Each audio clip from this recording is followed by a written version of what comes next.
ನಾನಿವತ್ತು ಡಾಬಾದಲ್ಲಿ ಮಾಡೋ ಥರ ಚಿಕನ್ ಮಸಾಲಾನ ಮಾಡಿದೆ. ಹೇಗೆ ಮಾಡಿದೆ ಅಂತ ತೋರಿಸ್ತೀನಿ ಬನ್ನಿ. ಮೊದಲು ಒಂದು 2 ಸ್ಪೂನ್ ಆಗುವಷ್ಟು ಎಣ್ಣೆನ ಕಾಯಿಸಿ ಅದಕ್ಕೆ 2 ಈರುಳ್ಳಿ ಹಾಗೆ 3 ಮೆಣಸಿನ್ಕಾಯಿನ ಉದ್ದಕ್ಕೆ ಹೆಚ್ಕೊಂಡು ಹಾಕ್ಕೊಂಡಿದ್ದೀನಿ. ಇದನ್ನು ಚೆನ್ನಾಗಿ ಫ್ರೈ ಮಾಡ್ತಾ ಇದ್ದೀನಿ. ನಾನಿಲ್ಲಿ 3 ಜನಕ್ಕೆ ಆಗುವಷ್ಟು ಮಾಡ್ತಾಯಿದ್ದೀನಿ. ನೀವು ಜಾಸ್ತಿ ಜನರಿಗೆ ಮಾಡೋದಾದರೆ ಇನ್ನೂ ಸ್ವಲ್ಪ ಈರುಳ್ಳಿನ ಜಾಸ್ತಿ ಹಾಕ್ಕೋಬೋದು. ನೋಡಿ, ಇವಾಗ ಈರುಳ್ಳಿ ಮತ್ತು ಮೆಣಸಿನ್ಕಾಯಿ ಎಲ್ಲ ಚೆನ್ನಾಗಿ ಫ್ರೈ ಆಗಿದೆ. ಇವಾಗ ನಾನು ಉಪ್ಪು ಹಾಗೆ ಅರಿಶಿನ ಹಾಕಿ ಚಿಕನನ್ನು 2ರಿಂದ 3 ಸಲ ಚೆನ್ನಾಗಿ ತೊಳ್ಕೊಂಡಿದ್ದೀನಿ. ಅದನ್ನು ಇವಾಗ ಈರುಳ್ಳಿ ಫ್ರೈ ಮಾಡ್ಕೊಂಡಿದ್ವಲ್ಲ ಅದಕ್ಕೇ ಹಾಕ್ತಾಯಿದ್ದೀನಿ. ಹಾಕಿಬಿಟ್ಟು ಚೆನ್ನಾಗಿ ಫ್ರೈ ಮಾಡ್ಕೊಬೇಕು. ಅರಿಶಿನ ಹಾಗೆ ಉಪ್ಪು ಹಾಕಿ ತೊಳೆಯೋದ್ರಿಂದ ಚೆನ್ನಾಗಿ ಕ್ಲೀನ್ ಆಗುತ್ತೆ ಚಿಕನ್ನು. ಇವಾಗ ನಾನಿಲ್ಲಿ ಇದಕ್ಕೆ 1 ಸ್ಪೂನ್ ಆಗುವಷ್ಟು ಅರಿಶಿನ ಪುಡಿನ ಹಾಕ್ತಾಯಿದ್ದೀನಿ. ಹಾಗೆ ಉಪ್ಪನ್ನ ಕೂಡ ಹಾಕ್ತಾಯಿದ್ದೀನಿ. ರುಚಿಗೆ ಎಷ್ಟು ಬೇಕೋ ಅಷ್ಟು ಉಪ್ಪನ್ನ ಹಾಕಿದ್ದೀನಿ. ಮುಂದೆ ಬೇಕಾದರೆ ನೀವು ಉಪ್ಪನ್ನು ಅಡ್ಜಸ್ಟ್ ಮಾಡ್ಕೋಬೋದು. ಇವಾಗ ನಾನಿಲ್ಲಿ ಚೆನ್ನಾಗಿ ಮಿಕ್ಸ್ ಮಾಡ್ಕೊತಾ ಇದ್ದೀನಿ. ಮೀಡಿಯಮ್ ಫ್ಲೇಮಲ್ಲೇ ನಾವು ಇದನ್ನ ಫ್ರೈ ಮಾಡ್ಕೋಬೇಕಾಗುತ್ತೆ. ಆವಾಗವಾಗ ಒಂದು 2 ನಿಮಿಷಕ್ಕೂ ಈ ಥರ ಚಮಚದಿಂದ ಚೆನ್ನಾಗಿ ಫ್ರೈ ಮಾಡ್ಕೊಬೇಕು. ಆವಾಗ ನಮಗಿಲ್ಲಿ ಸೀದೋಗಲ್ಲ.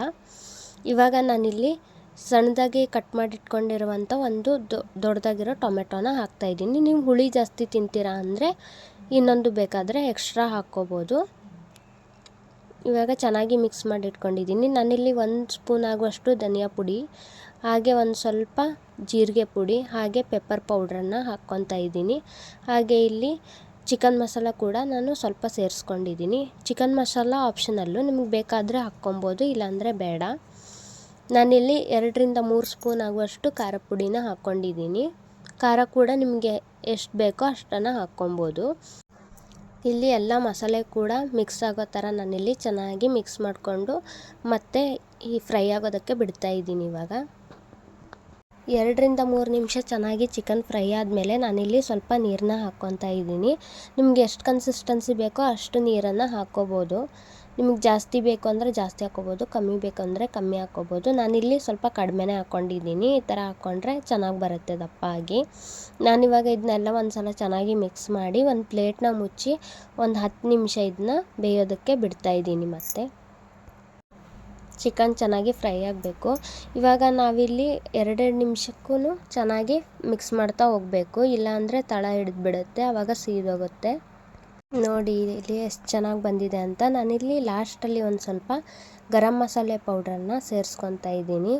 ಇದನ್ನ ಹಾಕಿದ್ರೆ ತುಂಬ ಫ್ಲೇವರ್ಫುಲ್ಲಾಗಿ ತುಂಬ ಚೆನ್ನಾಗಿ ಬರುತ್ತೆ. ಗರಂ ಮಸಾಲೆ ಹಾಕಾದ್ಮೇಲೆ ನಾನು ಒಂದು 2 ನಿಮಿಷ ಇಲ್ಲಿ ಚೆನ್ನಾಗಿ ಬೇಯಿಸ್ಕೊತಾ ಇದ್ದೀನಿ ಚಿಕನನ್ನು. ನಾನಿವಾಗ ಇಲ್ಲಿ ಕೊತ್ತಂಬರಿ ಸೊಪ್ಪನ್ನ ಸಣ್ಣದಾಗಿ ಹೆಚ್ಕೊಂಡು ಲಾಸ್ಟಲ್ಲಿ ಒಂದು ಸ್ವಲ್ಪ ಮೇಲ್ಗಡೆ ಉದುರಿಸ್ತಾ ಇದ್ದೀನಿ. ಹೀಗೆ ನೋಡಿ ಎಷ್ಟು ಚೆನ್ನಾಗಿ ಬಂದಿದೆ ಅಂತ.